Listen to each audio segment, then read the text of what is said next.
Welcome to the Daily Jerry Anderson podcast, where the presenter's excitement over the Republic's presidential election can hardly be contained, but contain it he does, because he sees a chance to make fun of Coilis Interruptus. Have you ever been in Arsenook Terrain? No. Sorry, I thought you had. I've been there a number of times. And you've been to Buckingham Palace? Indeed, you have. Yes, have you ever been to around. No, you went to Buckingham Palace. One time they wouldn't let you in, wasn't that it? I queued up. Oh, I went in the back door. Well, we ended up going round the back. You done the front door with the punters? We stood. Did you have to pay? Well, we were willing to pay. How much did you have to pay? No, I don't know. I don't know what it was, but we queued. I hope you don't think I'm joshing with you. It was such a hot. Do you know what it's like a hot day in London? You know what when London's hot, it is hot, and we queued, and people were dropping out of the queue, and people were running away. It was so warm, and we just couldn't stand any longer. But the queue was an estimated 2.5 hours before you would That's the get difference in. between you and me, and I have to point this out for the benefit of the listeners. You were standing in the blazing sun to get into Buckingham Palace, Yes. to pay to get in, along with all the Yes. punters, and they're dropping like flies. Yes. They sent a car for me. You see. That's the difference. I know. I don't know if I should bring that up or not. I'm just trying to demonstrate the stark difference in approaches there. And then we walk around Did you the meet the back. Queen? We walk around the back of Buckingham Palace. I talked See, to the Queen see for the back. ages. See the back of it. Well, that's where I go in. I go in the nice. back. Yeah, in the garden, through the garden. Some little shops there Indeed. for a lot of rich people. Yeah, there's You know, specialty big shops. check shirts, or the Van Hoosen shirts, or You get Van Hoosen shirts anywhere. But these were the real. These were the real. How do you know you never go into shops? I was looking at the What do shops. you I was know? looking at the shops. But you would see things there you'd never seen before. Because you wouldn't look at any of the ordinary And you would shops. look at the You get shoes. Van Hoosen shops in Primark, for God's sake. no, Primark. no. Van Yes, you Hoosen. can. Van Hoosen is a very exclusive. You shirt. get Van Hoosen shirts anywhere. Yes, there's different You quality. don't know because you don't be in shops. You don't know anything about clothes. You don't be in shops. You don't even know what's a pint of milk. I'm coming back to the shirts. How much is a pint of milk? Yeah. I would say for a pint, an ordinary A bottle. litre. Wait a minute, a litre. It's The half size. The big one. Not the wee tiny Wait one. a the other minute one. now. Is it the one that my boy leaves at your door? No. What? A You bigger see, you boy? don't even know what it looks A like. bigger boy than that. A bigger boy than that. So it's nearly a quart of milk. Yeah, it would be, yeah. I would say I would pay for a quart of milk. I would pay £2.23. 80p. You know nothing. You know nothing. 80p well- for a quart of milk. well- No wonder Emma's giggling there. You're out of touch completely. The correct procedure for dealing with a found wallet in a pub is something that has yet to be taught in our schools. Mr. Coyle, for instance, displayed an appalling lack of common sense recently. He needs to learn from the master thief. And I'm standing there in this corner on my own in the club, and I says, I'm looking at the man's wallet. If this man comes in now, That's why you should have ran to the toilet and locked if yourself this man in one comes of in the now, I cubicle- think I'm going through his wallet. So I immediately said to the barman, I shouted over, I said, anyone lose a wallet? You see? Covering yourself. Because then, you see, and he says, oh, I know who was sitting there. He says, yes, and he told me the gentleman's name. So I gave him the wallet. I said, well, there you are. Look, when you go through it and see if there's a telephone number in it, and give him a ring, because he'd be going frantic looking for them. It's better a barman looking through the wallet, because everyone's watching him. But if me, boy, standing in the corner looking through a wallet, and the guy walks in and says, that's my wallet, what are you doing? Now You listen know? to me. Yes. I want to tell you the procedure, the well-known procedure that everyone knows except you, what happens when you find a wallet. What happens when you find a wallet, you pretend it's your own and put it in your pocket. You do not. No, I'm telling you what you do. You don't. You see, you're too straight. What you do is you go straight to the toilet. You go into a cuticle, and you lock yourself in, right? And you take down your trousers because if anybody looks under, you look as if you're doing something. And then you take the wallet out and you see how much money's in it. Right. And if there's no money in it at all, you pull out your trousers and go out and leave it back where you got it. If there's money in it, you take the money out and leave the wallet beside. Oh, no, that's You try and terrible. flush it down the toilet. You do not. Yes, you do. That's you what give I it do. straight to the barman. You say, you're, look, you're too good. you call. What a barman? I mean, pillars of virtue. Well, he knows it, and everyone knows that. He got it, yeah. I gave it to him. All you right see, then. and fair to play to him, he went out after the street looking for the guy. I'm going But to didn't get. I'm going to teach I mean, you. it's not often you find a wallet. I find them all the time. I think I'll have to teach you to be more crooked. How are you expecting to ever make money? Wood chip wallpaper makes a welcome return to BBC Radio Ulster after many years' absence. A role of it will be a guest on the Alan Simpson show on Thursday, but in the meantime the presenter has been considering the best way to get rid of it, the wood chip, not the Alan Simpson show. You're asking me? Yeah. What's the best way to get wood chip Wood off chip, a wall? yeah. Are you asking me?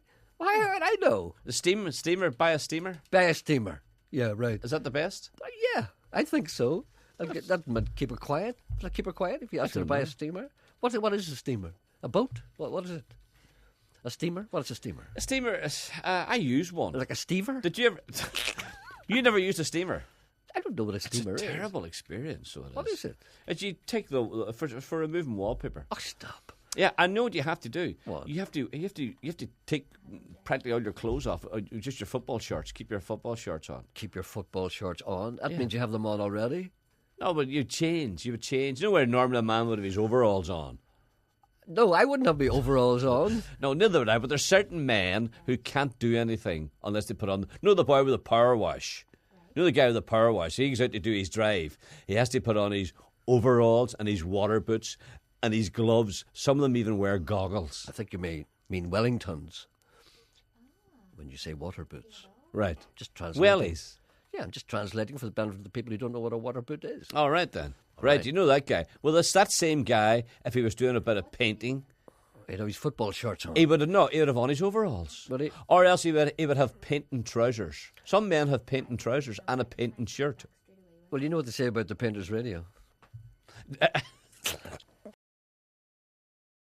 Mr. Coyle's list of famous impressions has increased by one, following his efforts at staying awake on the sofa when Match of the Day was on. He has taken his Andy Stewart, crossed it with Ur Woolley, and come up with, yes, Alan Hansen.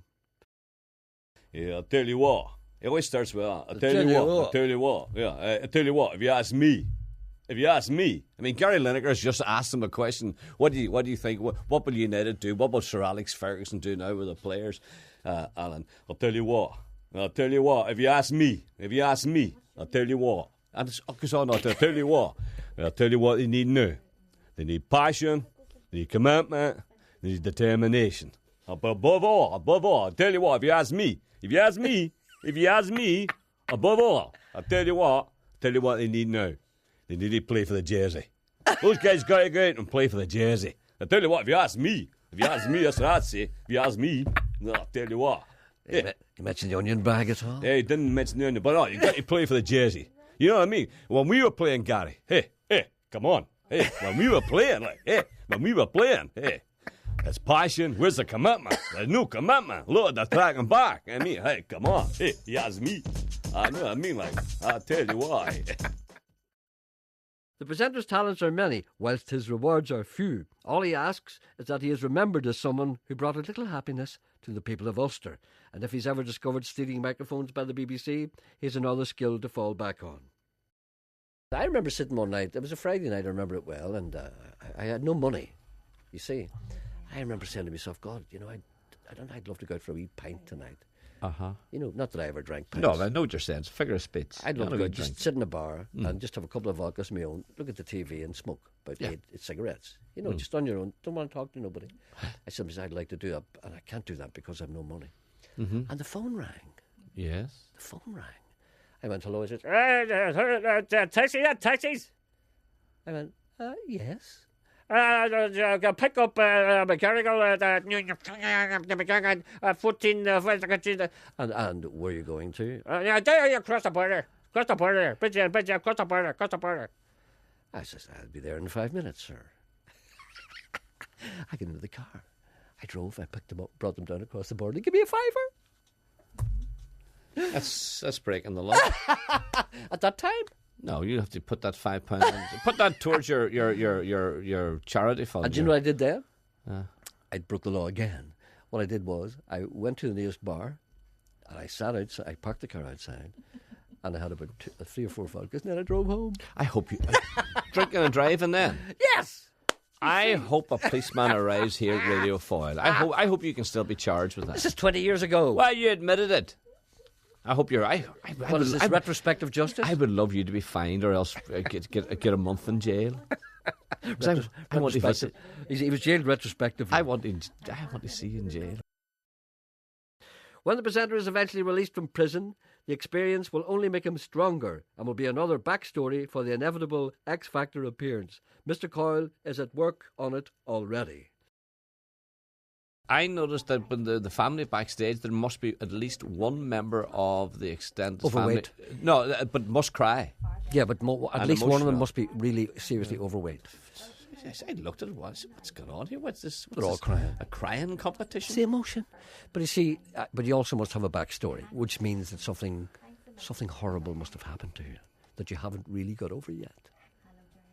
So what's your... Look, listen, Valerie's waiting for you. I want to know your backstory. Is this a real live backstory?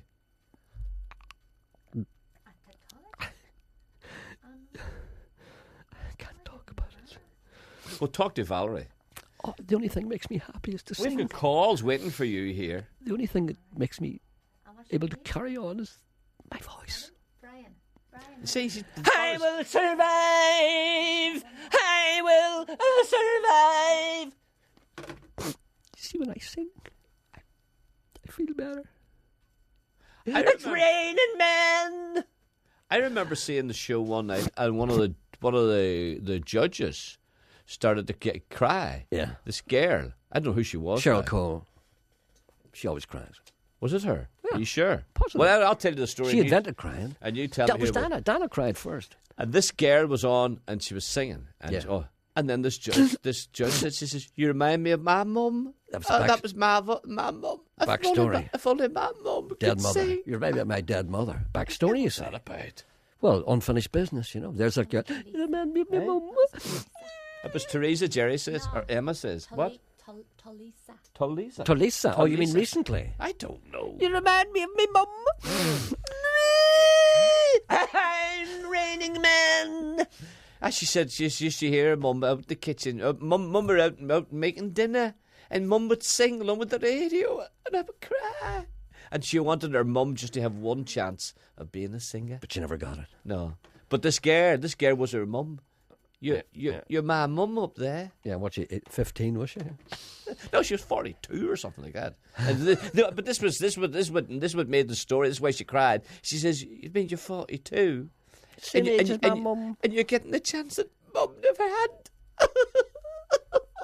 Yeah, you're crying good. You see? I think you could be a judge. Thank you for listening. Goodbye.